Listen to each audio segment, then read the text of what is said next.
hello friends पुनर এটা নতুন ৰেচিপি লৈ আহিলো সিম্পল আলু চাওমিন কোনো অন্য পাচলি ব্যৱহাৰ কৰা নাই যদি সৰু ল'ৰা-ছোৱালীয়ে ভাল নাপায় এই ৰেচিপিটো বনাব পাৰে ইয়াৰ উপৰিও কোনো ধৰণৰ মছলা ব্যৱহাৰ কৰা নাই গতিকে বলকচোন ৰেচিপিটো আৰম্ভ কৰো প্ৰথমতে চাওমিনখিনি বইল কৰি লৈছো ইফালে মই সৰু সৰুকৈ এটা আলু কাটি লৈছো ইফালে কেৰাহীখনত তেল দি অকমান আদা নহৰু দিছো দি পেলে অকমান আদা নহৰুখিনি ভজাৰ পিছতে আলুখিনিও দি দিলো দি পেলে আলুখিনি মই 5 মিনিট মান কম জুইত সিজালৈ এনেদৰে ফ্ৰাই কৰি যাম অকমান ভজাৰ পিছতে নিমখ দিছো সোৱাদ অনুসৰি পুনৰ মই আলুখিনি ভাজিছো আৰু আলুখিনি সিজিছে গতিকে সিজাৰ পিছতে মই বইল চাওমিনখিনি ইয়াতে দি দিম দি পেলাই পুনৰ ভালদৰে মই লৰাই দিম নিমখ যদি লাগে আপোনালোকে আৰু অকমান দি দিব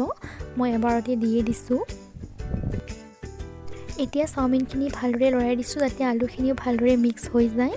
আৰু প্ৰায় 5 মিনিট মান কম জুইত এনেদৰে চাওমিনখিনি ফ্ৰাই কৰি যাম শেষত অকমান সয়া সস দিছো ৰং এটা অহাৰ বাবে নিদিলেও একো নাই স্কিপ কৰিব পাৰে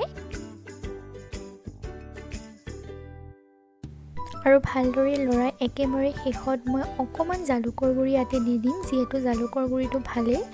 অকমান দিছো দেখিছে আপোনালোকে যদি ইচ্ছা নকৰি নিদিলেও নাই ইয়া ভালদৰে মই লৰাই দিছো লৰাই মই গেছটো অফ কৰি দিম গতিকে ইয়া দেখিলে নে একো মছলা ব্যৱহাৰ নকৰাকৈ মই সিম্পলকৈ চাওমিন বনালো খাবলৈ বহুত সোৱাদ হয় আৰু সোনকালে বনাব পাৰে গতিকে চাবচোন ৰেচিপিটো ভাল লাগিলে নিশ্চয় জনাব